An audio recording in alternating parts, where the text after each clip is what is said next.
നമസ്കാരം. ബംഗാൾ മുഖ്യമന്ത്രി മമതാ ബാനർജിക്ക് മൂന്നാം മോദി സർക്കാർ അധികാരത്തിൽ കയറിയ അന്നു മുതൽ അത്ര നല്ല കാലമല്ല. വെറുതെ ഇരുന്ന് ഗവർണറെ ചൊറിഞ്ഞ് ഇപ്പോൾ എല്ലായിടത്തു നിന്നും മമതയ്ക്ക് പണിയാണ് വരുന്നത്. മുഖ്യമന്ത്രി ഗവർണർ പോര് ഇപ്പോൾ വീണ്ടും വലിയ വിവാദങ്ങൾക്ക് വഴിവെക്കുകയാണ്.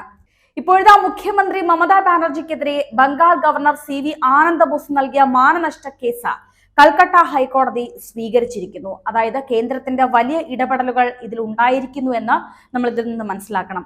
രാജ്ഭവനിൽ സ്ത്രീകൾ വരരുതെന്നും അവർ സുരക്ഷിതരല്ല എന്നും ഗവർണറെ കുറിച്ച് പറഞ്ഞതാണ് വീണ്ടും മമതയ്ക്ക് പണിയായത്. ഗവർണറെ താഴെ ഇറക്കാനുള്ള മമതയുടെ തന്ത്രപരമായ നീക്കമായിരുന്നു സ്ത്രീ പീഡനം എന്ന ഗുരുതരമായ ആരോപണം. പക്ഷേ പീഡിപ്പിച്ചു എന്ന് പറയുന്ന ആ ദിവസത്തെ CCTV ദൃശ്യങ്ങൾ 100-ൽ കൂടുതൽ പേരുടെ മുൻപിൽ പ്രദർശിപ്പിച്ചുകൊണ്ടാണ് ഗവർണർ അന്ന് തന്നെ വ്യത്യസ്തനായത്. അങ്ങനെ മമതയുടെ ആ തന്ത്രവും പാളുകയായിരുന്നു. ആ പശ്ചാത്തലത്തിലാണ് ഗവർണർ കോടതിയെ സമീപിച്ചതും കോടതി ഇപ്പോൾ മമതയ്ക്കെതിരെ മാനനഷ്ട കേസ് എടുത്തിരിക്കുന്നത്. ഇനി ഗവർണർ പറയുന്നത് മമത അനുസരിക്കേണ്ടി വരും. ഭരണഘടനയുടെ 361-ാം അനുച്ഛേദം അനുസരിച്ച് രാഷ്ട്രപതിക്കോ ഗവർണർക്കോ എതിരെ ക്രിമിനൽ നടപടികൾ സ്വീകരിക്കാൻ സാധിക്കയില്ല. പരാതി ഉയർന്നാൽ ഗവർണർമാരുടെ നിയമന അധികാരമുള്ള രാഷ്ട്രപതിക്ക് പോലീസിന്റെ പ്രാഥമിക അന്വേഷണ റിപ്പോർട്ട് സംസ്ഥാന സർക്കാരിന് സമർപ്പിക്കാൻ മാത്രമാണ് സാധിക്കുന്നത്. അത്തരത്തിൽ റിപ്പോർട്ടും മമത നൽകിക്കഴിഞ്ഞു. ഈ അടിസ്ഥാനത്തിലാണ് ഇപ്പോൾ ആനന്ദ ബോസ് തന്നെ മമതയ്ക്കെതിരെ കോടതിയെ സമീപിച്ചത്. ബംഗാൾ മുഖ്യമന്ത്രി മമതാ ബാനർജിക്കും പോലീസും ഒഴികെയുള്ളവർക്ക് മുന്നിൽ CCTV ദൃശ്യങ്ങൾ പ്രദർശിപ്പിക്കുമെന്ന് നേരത്തെ തന്നെ ഗവർണർ പ്രഖ്യാപിച്ചിരുന്നു. തെറ്റായതും കെട്ടിച്ചമച്ചതുമായ ആരോപണങ്ങളാണ് തനിക്കെതിരെ ഉള്ളതെന്നുമായിരുന്നു ഗവർണർ നേരത്തെ പറഞ്ഞിരുന്നത്. തനിക്കെതിരെ കെട്ടിച്ചമച്ച ആരോപണങ്ങളുടെ വെളിച്ചത്തിൽ മമത അപകീർത്തികരമായ പരാമർശങ്ങൾ നടത്തിയതിനെതിരെയാണ് ഗവർണർ ഹൈക്കോടതിയെ സമീപിച്ചത്. കോടതി കേസ് കേൾക്കും വരെ അപകീർത്തികരമായ ഒരു പരാമർശവും നടത്തരുതെന്ന് വിലക്കിക്കൊണ്ടാണ് ജസ്റ്റിസ് കൃഷ്ണറാവുവിന്റെ സിംഗിൾ ബെഞ്ച് ഹർജി ഫയലിൽ സ്വീകരിച്ചത്.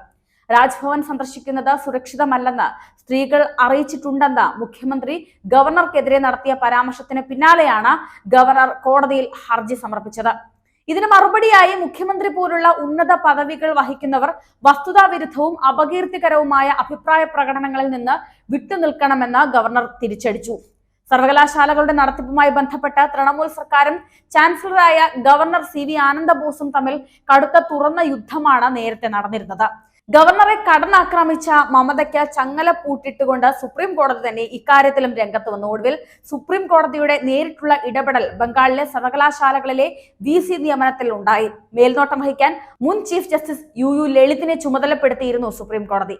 സർക്കാർ നിയന്ത്രണത്തിലുള്ള സർവകലാശാലകളിലെ വൈസ് ചാൻസലർമാരുടെ നിയമനങ്ങൾക്ക് മേൽനോട്ടം വഹിക്കാനുള്ള സെർച്ച് കം സെലക്ഷൻ കമ്മിറ്റിയുടെ തലവനായിരുന്നു അദ്ദേഹത്തിന്റെ നിയമം.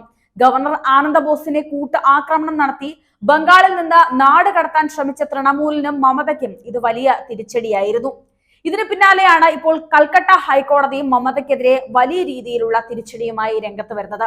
ഗവർണറെ എല്ലാ രീതിയിലും താഴെ ഇറക്കാനുള്ള മമതയുടെ തന്ത്രത്തിനാണ് ഇപ്പോൾ വലിയ തിരിച്ചടി ഉണ്ടായിരിക്കുന്നത്. കേന്ദ്രത്തിന്റെ വലിയ ഇടപെടൽ ഇക്കാര്യത്തിൽ ഉണ്ടായിരിക്കുന്നുവെന്ന് മനസ്സിലാകുന്നു.